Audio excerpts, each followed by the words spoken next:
Evolusi dan kinerja pada komputer.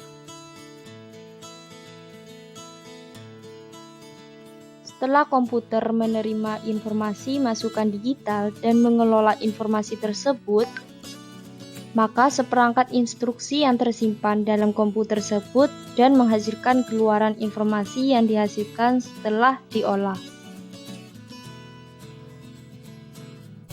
Contoh dari aspek organisasional adalah teknologi hardware, perangkat antarmuka, teknologi memori, sistem memori, dan sinyal-sinyal kontrol.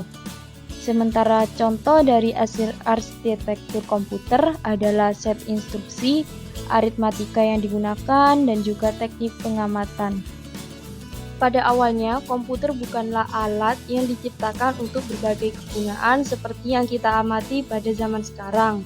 Namun, dulu komputer diciptakan hanya sebagai alat untuk mempermudah dalam penghitungan atau lebih mudahnya sebagai mesin hitung matematika. Lalu, bagaimana komputer ini berevolusi dari tahun ke tahun?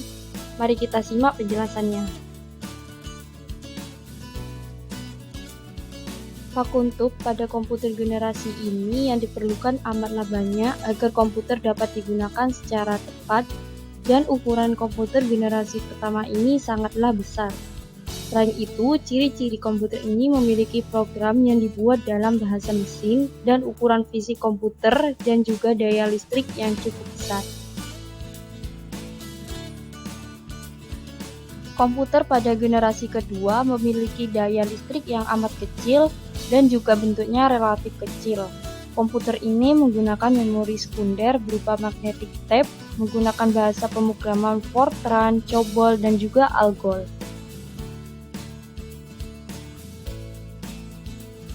Teknologi komputer pada generasi ketiga ini memiliki pembangunan rangkaian yang digunakan IC. Layar monitor dapat menampilkan gambar dan juga grafik, menggunakan memori sekunder berupa magnetic tape, dan memiliki fitur jaringan dan daya listrik yang lebih hemat.